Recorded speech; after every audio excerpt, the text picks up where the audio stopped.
I think it's close enough now. We can start this morning, Sunday morning's talk. And as I mentioned last night, I wanted to talk today about compassion, kindness, which is why I've got the teddy bear on my lap this morning, to remind me of what compassion really is. And it also fits into what I said on the talk a couple of days ago, that in order to meditate, in order to develop this technique which opens the mind and one is able to experience these beautiful states of present moment awareness, silence, awareness of the breath, awareness of a delightful breath, the breath just getting so soft it disappears, these beautiful lights in the mind called the nimittas, and then eventually the jhanas. This is just what happens, just when you do cultivate awareness and kindness together, the kindfulness. And of course I've had lots of experience, personal and teaching others, and this is actually how the mindfulness happens. And if you just use mindfulness alone with force rather than kindness, you can get to a certain level in meditation. You can get peaceful, you can get focused, and I've seen you can get to places like nimittas, but you can't really get any further. Because of control, because you've been holding on, that it's hard to make that final step of letting go, of actually letting the mind be free. You're always controlling it. And that is why that some people, they do get sort of nimittas, but the nimittas won't settle down, the lights won't stabilize. They sometimes get quite bright, but they can't get stable enough for you to sort of merge inside and just experience one of the great jhanas. It always is important to know that every stage of this meditation are deeper stages of letting go. So all these jhanas are stages of letting go. And anyone who says you get attached to the jhanas, when you call them stages of letting go, how can you get attached to letting go? You're either attached or you're letting go. You're not doing both at the same time. So these aren't stages of attachment, but stages of very, very profound letting go. And as some of you have already mentioned during your interviews, there is one of the biggest hindrances which comes up with this method, when your meditation really starts to take off, when things begin to happen at last, is fear.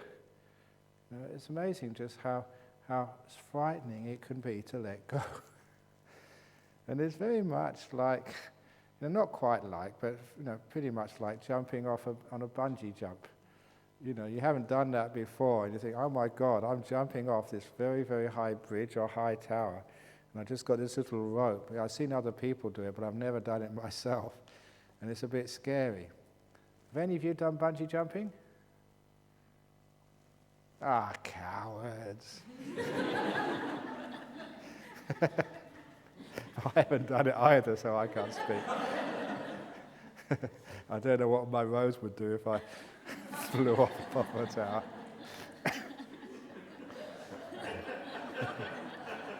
So I've got a good excuse. But you can see this of the fear which comes up of diving into the unknown, not knowing whether you'll be safe or not. Because all your safety mechanisms, your safety blankets are all being discarded. And that's what it's like to let go. You're letting go of this control which you've assumed has kept you safe and free of harm. And now I'm asking you to let it go. It's one of the reasons why we do insist that everybody who comes on a retreat keeps precepts, so you're safe. And it's a very quiet, peaceful place with a monk like me around, so you're perfectly safe in this meditation. So when any fear comes up, just remember, no fear, Ajahn Brahm is here. So you don't need to be afraid. But it is scary sometimes, because you are letting go. Now, how do you overcome that fear? If you had a child who was really afraid of the dark and couldn't sleep at night, what happens? Usually mummy comes in. Mummy comes into the room and just strokes the hair of her son or daughter, reassures them, and just with that kindness, it overcomes the fear. And soon the child goes fast asleep. The one part of compassion, an important part, is to overcome the fear of letting go. You have this beautiful soft kindness, and in that soft kindness, the fear cannot persist. So, number one, when you're around kind people, do you feel afraid? When you're around angry people, do you feel tense? Of course you do. So the kindness is also something which softens the fear enough for you to let go that little bit more. But also, the compassion and the kindness is what can relax everything so that it can vanish and disappear. In that book, The Art of Disappearing, which I thought was a very nice addition to Buddhist meditation theory and practice, there you see that one way of looking at the meditation, a very useful framework, is we meditate to allow many, many things to vanish and disappear. We sit down with our eyes closed so our body can disappear. Interestingly, when I went to a Zen retreat, we were asked to keep our eyes open and stare at a wall, or just a blank wall, and don't close our eyes at all. And a strange thing happened. Now I know it wasn't strange at all, it's just part of the physiology of the brain. Is I was staring at that wall, not thinking at all, just staring, and soon the wall disappeared. And of course it's a weird thing that there you were looking at something, the next moment it wasn't there, it was just, nothing was happening. It was gone, it disappeared, vanished. And walls don't usually vanish unless you're going to some show by a magician like David Copperfield or something. You can make Boeing 707s disappear, so I heard. But here the wall had vanished. And of course, being a student, I thought, again, somebody must have put some marijuana or something in the breakfast. And I was having a sort of a weird trip or something. But, you don't just think like that. You use your experience, your reason, and it's obvious that when, again, nothing moves, when you're staring at a wall and nothing is happening there, and you're actually looking at the wall, you're not looking at your thinking. If you're thinking, it doesn't happen. But if you're quiet and still, you just focus on the wall, just looking, then the wall does disappear. It's nature. Because the brain is only wired to notice things which change. Anything which is stable, which doesn't move, after a while the brain turns off. It may be some Darwinian evolutionary thing, so that only things which move, which may be a danger to your health or supply you with food, is what is registered in your brain. What is still, doesn't move, usually after a while doesn't register. So it's quite weird to see actually sight turn off with your eyes open. But it was just a general rule. Anything which doesn't move soon disappears. And that is the whole technique of meditation. Keeping things so still that they vanish. So you can go to the next layer of things. The outermost petals vanish so you can see what's inside. So we want to find out this thing we call the mind, which is inside. These outermost things must vanish first of all. So that is actually why we have to try and first of all make our body still so it can vanish. And that's just a tough thing to do. You only have to look around this room and see people moving, putting their hands on their legs, turning their corner of the mouth, scratching their arms, scratching their noses, moving their fingers, wiping their eyes, scratching their hair. I am only just describing what I'm seeing in front of me right now. And have you ever known that you don't notice this? You move, you fidget, you scratch. You do that all the time. And that's why you don't notice it, because it's just normal. It doesn't hardly register. But how hard is it for your body to be perfectly still without moving at all? Why do you scratch? Why do you move? Why do you stroke your hair? Because this body is always demanding attention. It's very rare that you can keep the body perfectly still and not need to scratch or whatever. So it's very hard for this body to disappear. And the only way to do that is, number one, sit comfortably and be kind to your body. If you're kind to the body, it does actually relax. And when it relaxes, the body can be still enough to disappear. That was, again, the great discovery of the Buddha before he sat under the Bodhi tree, to be kind to his body. At 6 years, according to the story, he was so hard on his body, thinking that if I indulge my body, eat what I want, sleep, sit in a comfortable position, then there's no way that I can conquer this mind. And so, that's why, you have even today people who think that if you sit on broken glass perfectly straight and just endure pain, and don't give in to the pain if you want to get enlightened, you have to be tough. And I know one monk like that who decided he had this terrible pain in his knees. Just sit through the pain and not give in. I'm not going to move. And we had to send him into hospital for double knee reconstruction. That was my first year or 2 years as a monk, and that really showed me just how stupid it is to try and fight the pain. That's not the way for the body to disappear. The way for the body to disappear is be aware and be kind. And this kindness, if you want to know what it is, it's what relaxes the body. I mentioned, I think last night, that when you're very tense, you can't go to sleep at night. There's a tightness in the body. I'm aware enough of my body that I can know that sometimes you're working so hard, all day, moving around, sort of helping people, surfing or whatever, or traveling. And my legs are sometimes really tight. I can feel that tightness. And I know if I just lay down, I will never go to sleep with a tightness in my body like that. And so I know that. You can feel it. And I've learned how to apply this mindfulness and kindness together. You're aware, you're kind, and that relaxes the muscles. And the awareness tells me, yes, they are relaxing. And that which actually relaxes those muscles, that which does make it more easy, more comfortable, that is what loving kindness, compassion is. You know it by what it does, the results it has. If it doesn't relax, it's not real loving kindness. So examples of loving kindness. This is one example of loving kindness, a nice teddy bear. If you hold a teddy bear, everybody just relaxes. It's got this memories of your childhood when you have a nice teddy bear to cuddle, nice and soft, and the teddy bear never talks back, never argues, never complains. It's not like a wife or a husband.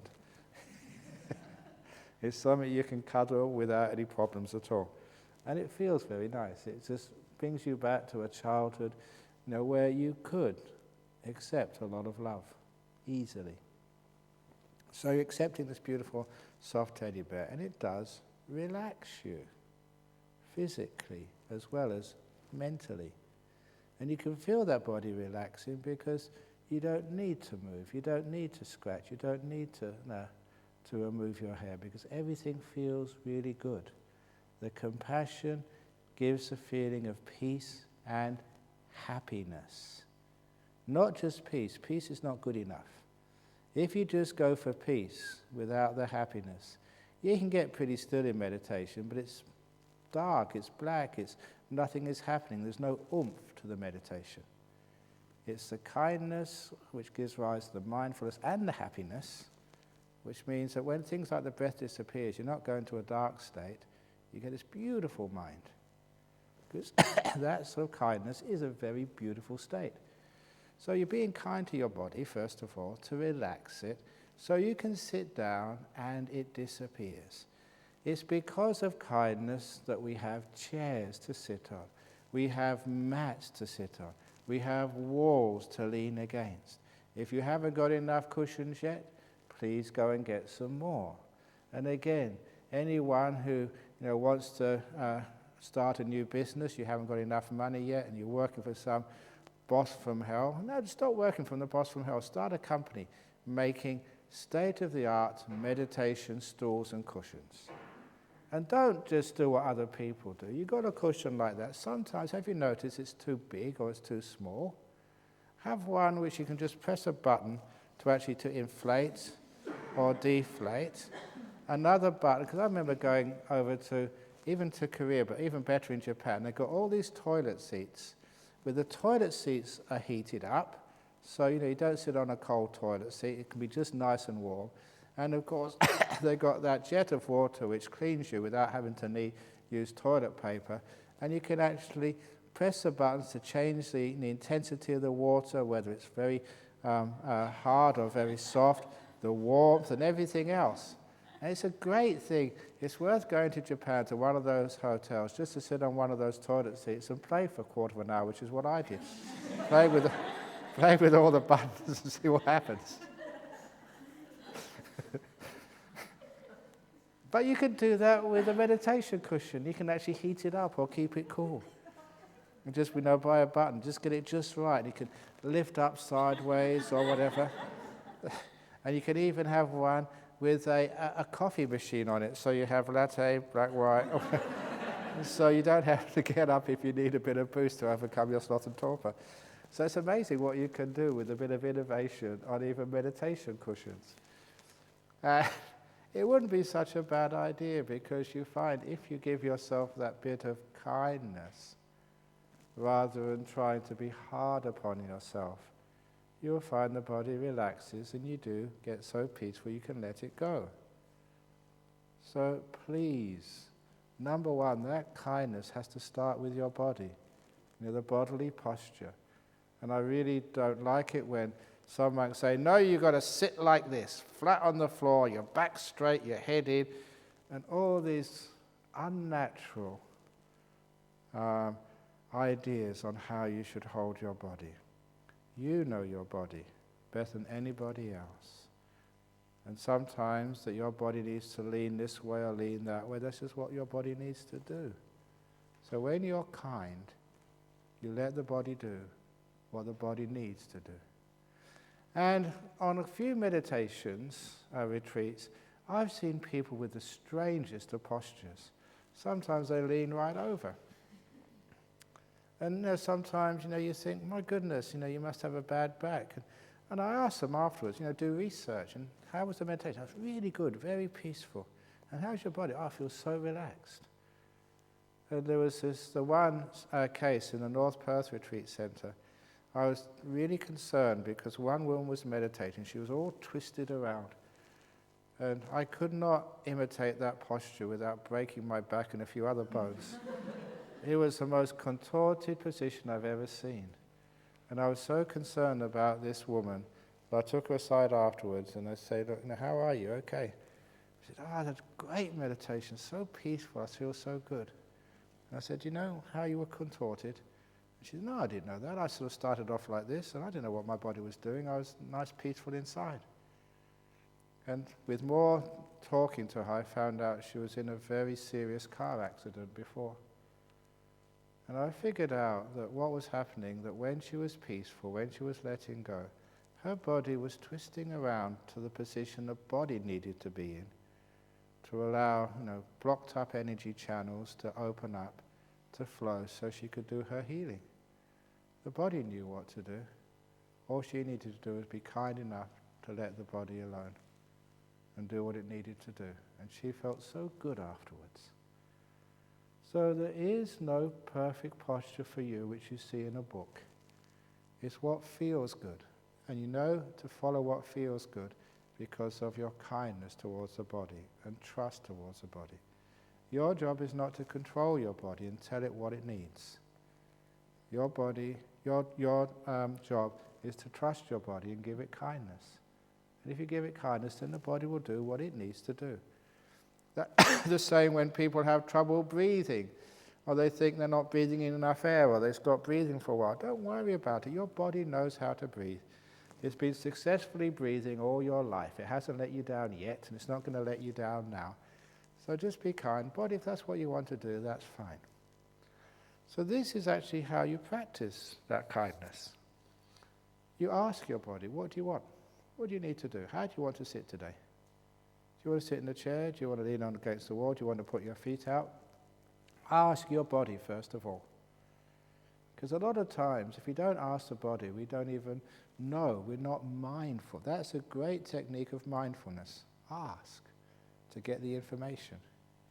So you ask your body, how do you feel? What do you need to do right now? Then whatever your body says, follow it. That's being kind. Look, I care for your body. If that's what you really need, that's what you're going to get. I think I told a person at the interview time, my old grandma, she'd always get in trouble with my mother because whenever I went to see her, any time of the day, afternoon, any time, she'd ask me what I wanted to eat. And so I said, I really like some chips now. And so she would stop what she was doing and fry me up some chips, just chips, nothing else. But when my mother found out, I said, what are you feeding my son that for? He's not going to eat his dinner this evening. He's not going to do this. And my grandma said, no, what my grandson wants, he gets. And that's it. And I love my grandma for that. She never sort of, thought about health or anything else. No, if that's what you want, that's what you get. And that's actually how I treat my body. Body, if that's what you want, that's what you get. That's a beautiful sense of kindness and love. So if you have that kindness and love to your body, what it needs, you give it to. And then you find your body does relax. And this is where you start understanding what compassion is and kindness is. Some people are so cruel to their own body. They don't give themselves enough sleep. They don't sit in a comfortable position. They push themselves. That's in my meditation retreat. I'm going to sit for so many hours. And because you push yourself so much, the body is always tense and never relaxes. So it can never disappear. So you can never really get into any deep meditations. The body is always interfering with you. So that little bit of kindness, loving kindness to your body first of all. And of course that is why you can go to sleep with a teddy bear. The teddy bear gives you that kindness to relax so you can go fast asleep as a kid. So then, we have the kindness to our mind. This compassion, loving kindness, metta. What does it say? May all beings be happy and well, no matter who they are. And actually, I should point out, somebody pointed out in this last retreat, you know that we're always, not always, but at the moment we're trying to raise funds for our nuns monastery.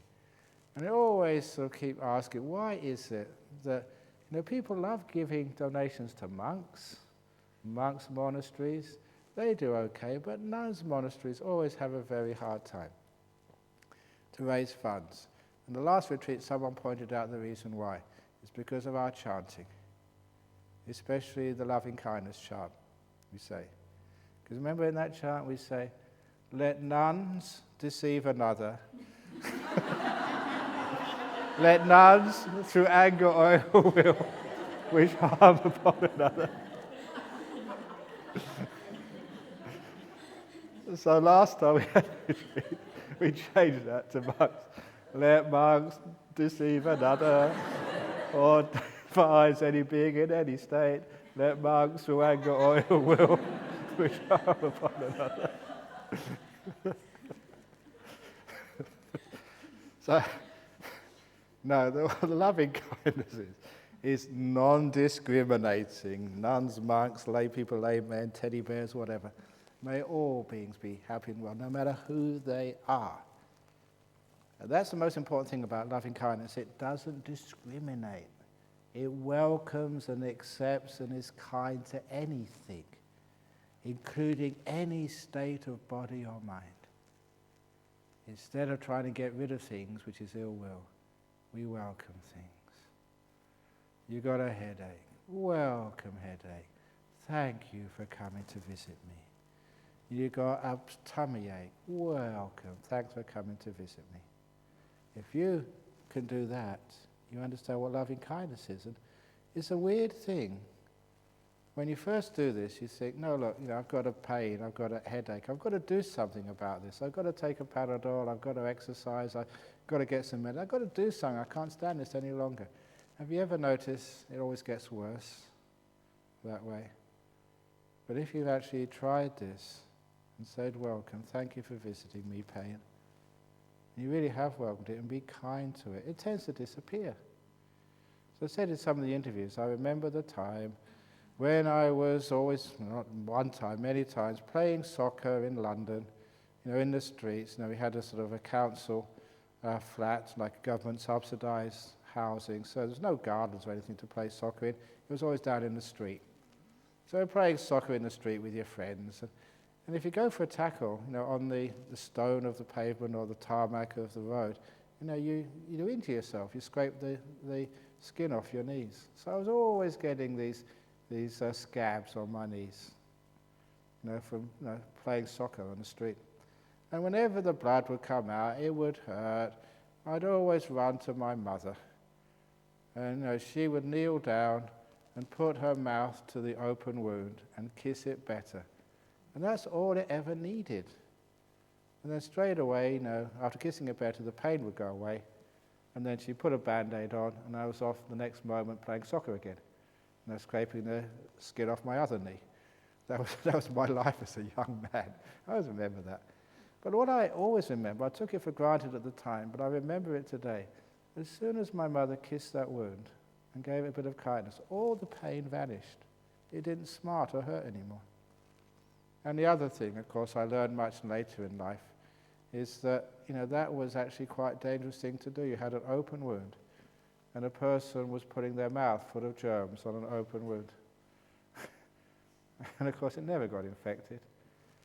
There's something very powerful about kindness, to heal, to relax, and take away the irritation or the pain. And I'm sure you've had experiences of that yourself, where someone's been kind to you, really kind, and the ache, the pain, the tension has totally vanished. This is the power of compassion and kindness, and it is what is used in meditation, to be able to relax the body, and then to relax the mind, to make it soft and easy. You do need that kindness and compassion. So you have thoughts going on in your head. All these worries about the past and the future. Yeah, you can go and write these things down on toilet paper. It sort of works, but not really 100%. The thing which works more than anything else is this beautiful kindness and compassion. I have taught this to people who have been tortured. There are people who come to Australia, the asylum seekers, not on the boats, but who have come here on the aircraft. They're given asylum because what they've been through in some of these countries in our world is disgusting and terrible. They have been tortured or violently raped many times. And it's a hard thing to deal with. How do you deal with that? Can you just say, write it on a piece of toilet paper and flush it away? Do you think that's going to work? Of course it doesn't. But what works is very powerful and wonderful. You say, open the door of your heart. Bring all that stuff in. Because what is the real trauma is keeping it outside. Not embracing it, not including it. It's basically who you are, your history, what's happened to you. You cannot deny that. And the denying of it is attention. You bring it in. This wonderful sense of loving kindness. Opening the door of your heart, no matter what's happened. And I really mean no matter what's happened. The most disgusting, evil, painful stuff. And as soon as you bring it in, it gets transformed. It's an incredible thing to see. A person who's gone through things which I can't even imagine could be born by a human being. They've been through it. And they have the courage to bring it in with kindness, with compassion, to embrace it. And it's transformed. It's transcended once it's inside. That is loving kindness. Its power is immense. I haven't sort of exhausted just what that compassion can actually do for a human being, physically and emotionally. But that's one incredible example which I've come across recently.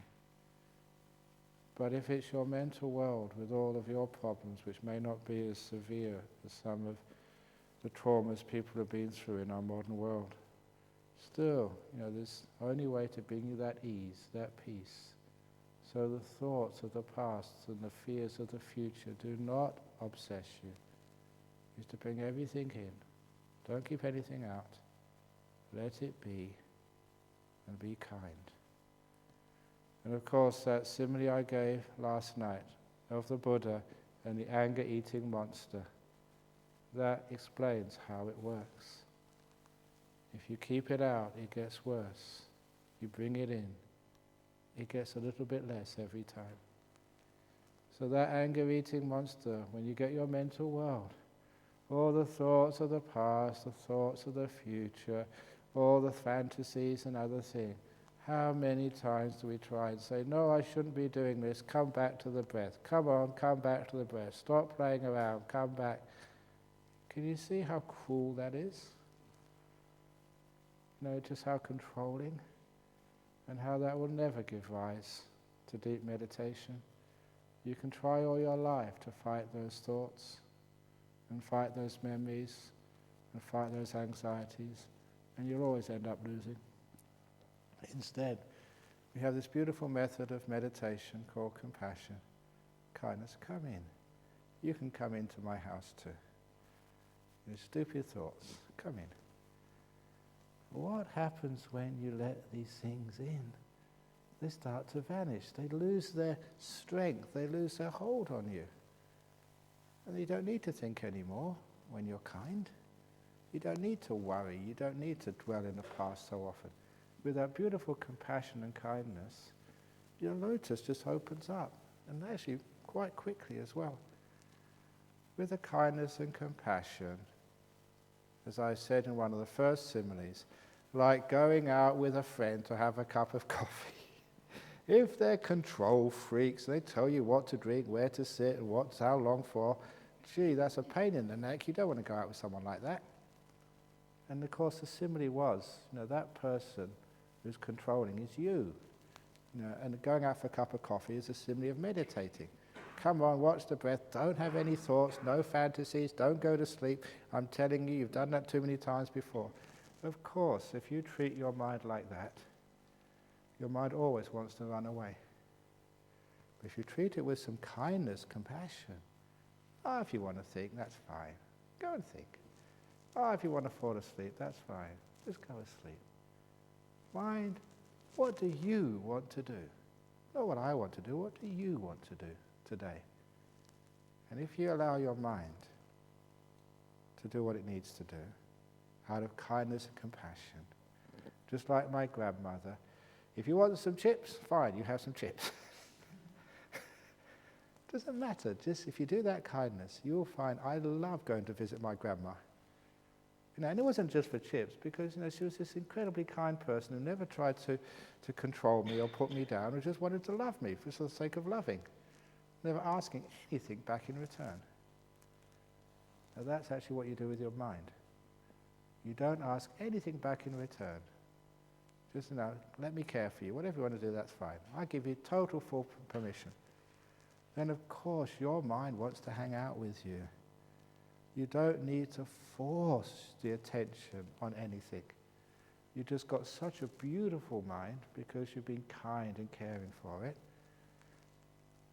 Just you want to stay. You don't want to go anywhere. You don't want to think. You want to hang out with your mind. That's where all the thinking starts to disappear. All of the mental noise which stops people from meditating, you will not overcome that through control, through willpower. It will all be overcome by this beautiful compassion. You relax. You relax so much, your mind becomes really peaceful. Doesn't need to think. The other way of looking at that, which I've been emphasizing, was the simile of the lake. All control agitates the lake. Every time you bring the mind back, you make more waves. Every time you do anything, you're disturbing the process. Compassion is another word for saying, let go. Let go of control. Let go of, telling your grandson what he needs to eat and what he doesn't need to eat and when he needs to eat it. Let go of that. The door of my heart is open, no matter who you are, no matter what you want. This is unconditional aspects of loving kindness, which gives it the form of letting go, freeing, liberating.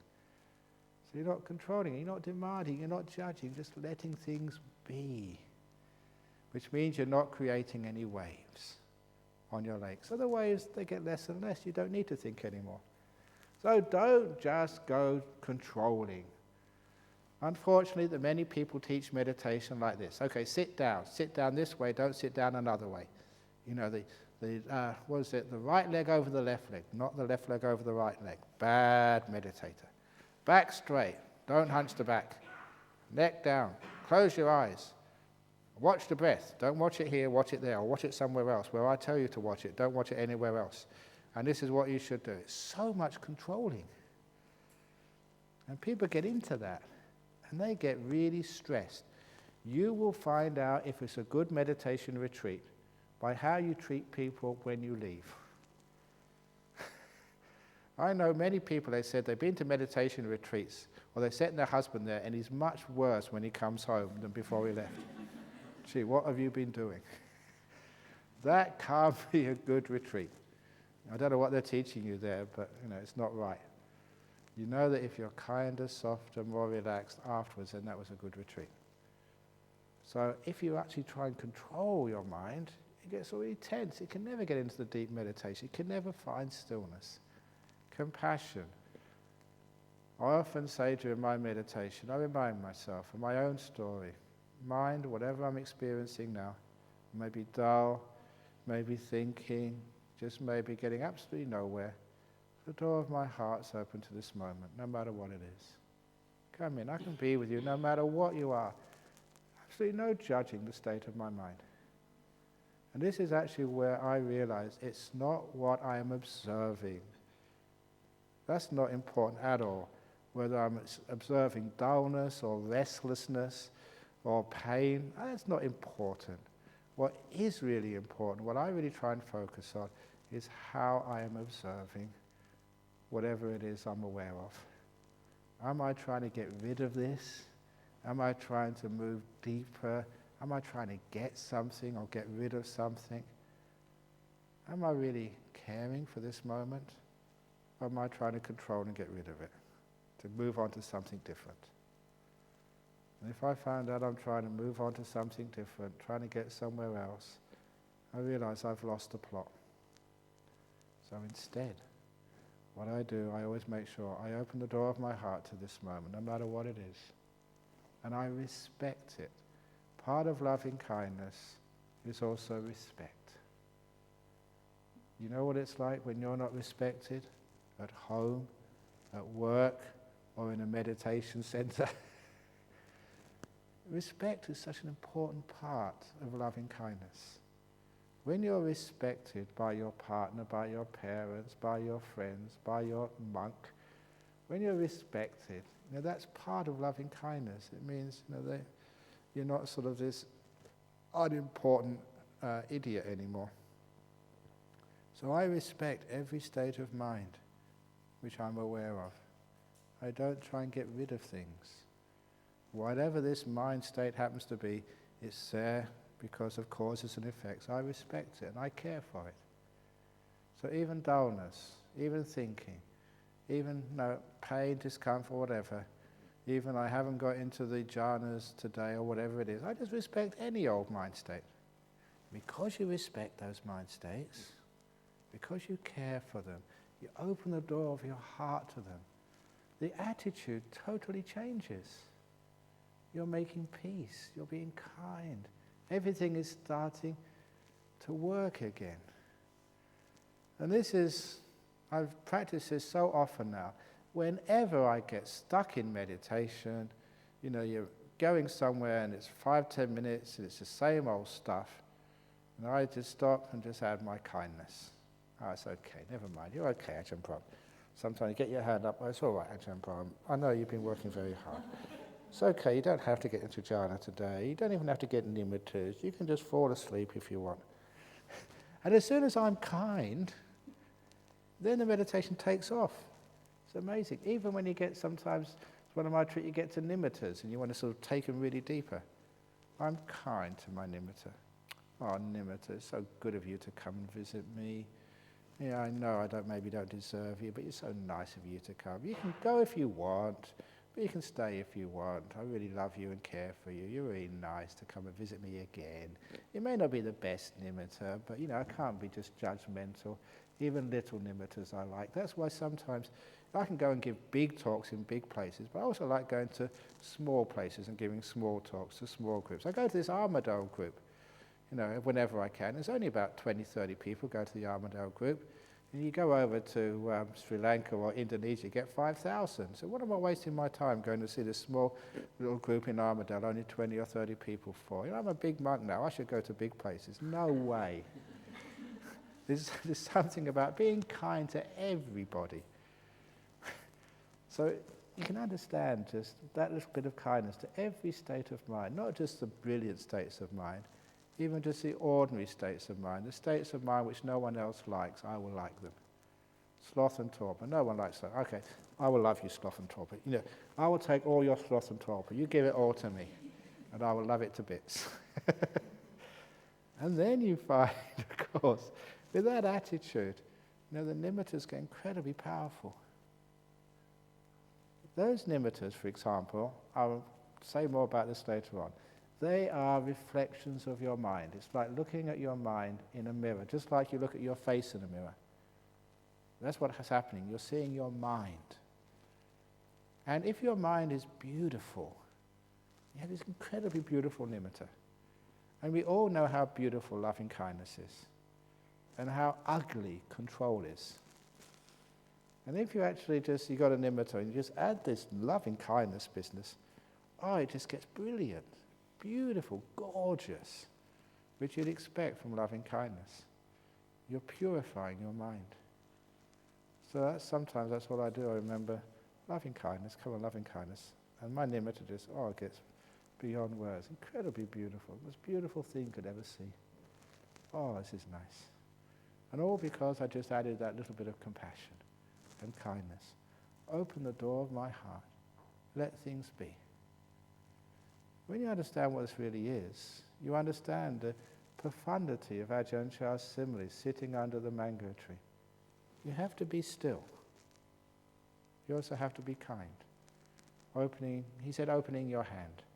I understand opening your heart. Sitting still, opening your heart, then all the mangoes actually fall. You can be sitting still under the mango tree, but haven't opened your hand yet, the mangoes won't fall. If they do, they won't fall into you. You have to open your hand. And as I said the other day when someone says, they get in the hand, they bounce out, because you haven't been kind enough yet. Open your hand, open your heart totally, unconditionally to whatever's happening right now. And it feels peaceful, it feels good. It feels that this is the way. There was sometimes that in Mahayana Buddhism, they always emphasize the compassion of the Buddha. Sometimes in Theravada, you don't emphasize the compassion enough, which means some of the Theravada practices can be quite hard. But some of these monks which I've met, the Theravada masters, even these tough guys, I will always remember the time when I went to go and visit Ajahn Mahabua, who was supposed to be the toughest monk in the whole of the forest tradition. And the memory I have of him, I have many memories, but one of the memories was I was sweeping the path. And I was a little bit earlier than expected, because I wanted to make some merit. And I was sweeping it the wrong way. And he came round the corner, and he smiled at me. And just with incredible loving kindness, he said, "This is not the way to sweep the path. This is the way to sweep the path. Do it like this, okay? Oh, yes, sir. Oh, very good. Well done." And then he left. Incredible loving kindness, which was amazing because it was totally out of character. He was always known as this tough guy shouting at people, do it this way, do it that way. And he showed this incredible side of loving kindness. And the other monk which I really loved, which I went to see once, a couple of times, was this monk Ajahn Tate. And just like many of you, you come to the interviews, have all these questions you have to ask. And I had all these questions I wanted to ask this great monk. And I went into this room, this huge room. It was actually built by the king of Thailand for this monk because he was so well respected.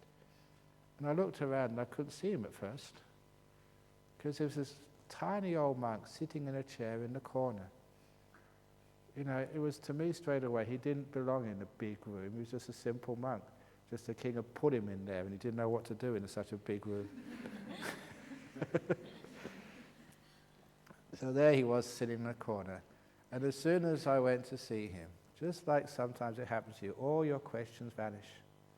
You've got no questions left. And I know why, because he had such incredible loving kindness. You just wanted to stay there. You didn't want to ask any questions. You just want to enjoy someone who loved you unconditionally. It was such a rare thing to have that. Because sometimes people always want something out of you. They want to control you.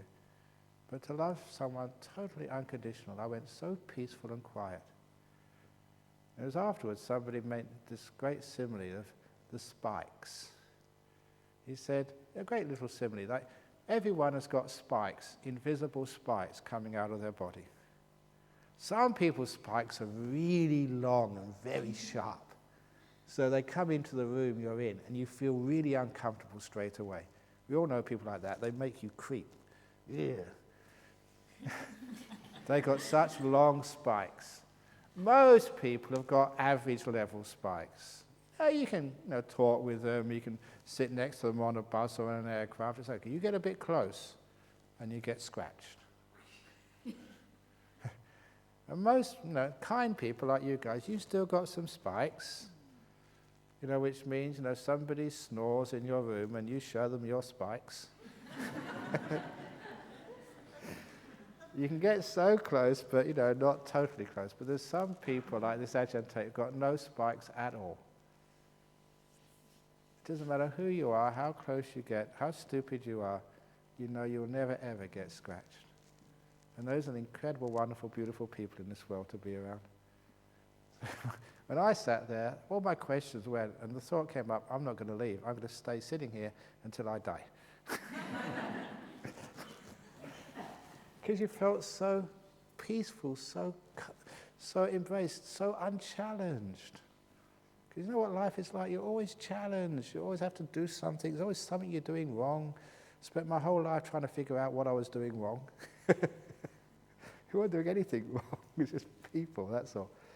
So that's the loving kindness. And I use those examples of people I've met who've had this incredible, powerful loving kindness. It calmed you down. All the questions and the thoughts vanished. Your mind was peaceful, straight away, just because you were in the presence of kindness and compassion. So I realized that's how I meditate. I try and develop this beautiful mind and compassion mind. It doesn't matter what you do. The most stupid, embarrassing things, you can do them if you like. And then my mind doesn't want to do anything. It just wants to sit there, basking in the peace of loving kindness. That is how you meditate. Instead of being this hard control freak, always telling yourself off, 2 or 3 days already, you haven't got jhana yet, or whatever. No, it's not that. Some of you have been coming here for years. Come here every meditation retreat after retreat after retreat, and you still haven't got enlightened yet. Jesus, you're hopeless, aren't you? No chance. No, just be kind to yourself.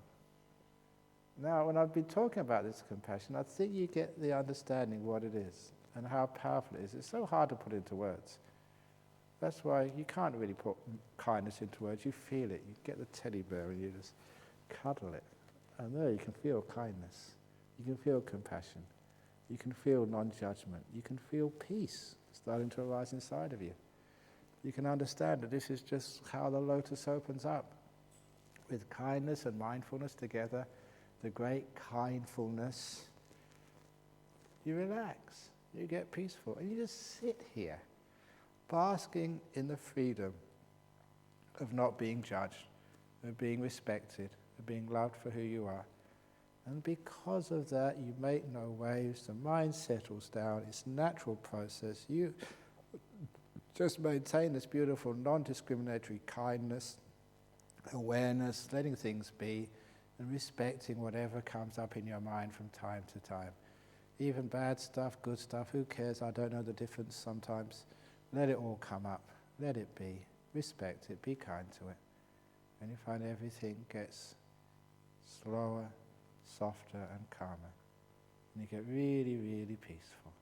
As I said yesterday, because it's kindness, kindness always comes with joy and happiness, a particular flavour of happiness, which comes from kindness. And because of that, just watching the breath, or just being here is just so happy. Peaceful, happy, and of course, because of stillness, the peace and the happiness, they grow and intensify. And then you get these nimittas, they just come up. Oh, thank you, nimitta, for coming. So kind of you. You didn't have to, but I just really appreciate that, coming to visit me. I know you're supposed to go and visit Ajahn, Brahm and the nuns and all these others, but visiting me, thank you so much. And then you just have great fun. Not controlling these nimittas. Remember, controlling is the opposite of being kind. Just letting the nimittas play in your mind. They can come, they can go, whatever they want to do. You respect them. You have this beautiful opening the door of your heart to whatever comes. No fear, because kindness overcomes that fear. I remember my preceptor, Somdet Buddha Jhana, he once told me that he didn't do much meditation, but when he was young he did a lot. And he was meditating in a jungle one day as a very, very young monk. And when he came out of meditation, there was a big snake in his lap, coiled up. He knew straight away that was a venomous one. If it bit him, he'd be in big trouble. Now, if you had a snake in your lap, how would you feel? He said it was so peaceful. It's one of the amazing things of meditation. He was so peaceful and kind. He just looked at that little snake with kindness and had no fear whatsoever.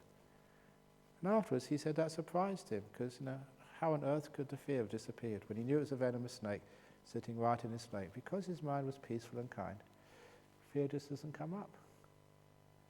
So it's also when you develop that kindness, the fear of losing control, the fear of going into places you've never been before, like nimitta land or jhana land, it doesn't come up anymore. The compassion and kindness overcomes all fear. Just as the great monks who developed lots of kindness can pat snakes on their head, the Buddha could pat Angulimala, could pat Nalagiri. You're not afraid when you have kindness. So that's why the compassion you develop in your meditation is paramount. So remember, I've spent already 3 or 4 talks, and I've just been reinforcing the same message. How do you meditate? Just be mindful and be kind. Or to keep it even more simple than that, just be kindful. So simple. But I have to keep on talking about this in so many different ways. Otherwise, say only one talk for 1 minute, that's not good enough. We want talks and talks and questions and answers. But really, that's all you need to do. Maybe that's what I should have done. The first day, be kindful, and then I could go to bed and enjoy myself. Instead of giving all these talks. So that is kindfulness. So mindfulness and kindness, you put those things together. Never forget the kindness. If you're having a hard time, difficult time, it's not working, you're not getting good meditation, teddy bear meditation, okay?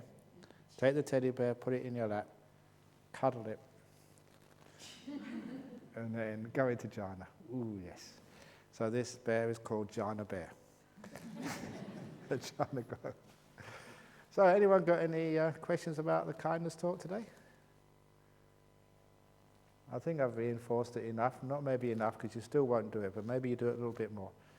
And hopefully you will do it enough. You get these great meditations and say, wow, it's so easy. Which it is easy if you do it right. Follow instructions. So anyway, any questions, comments? Okay, so we can finish off now with the 3. Sadhu, sadhu, sadhu, sadhu.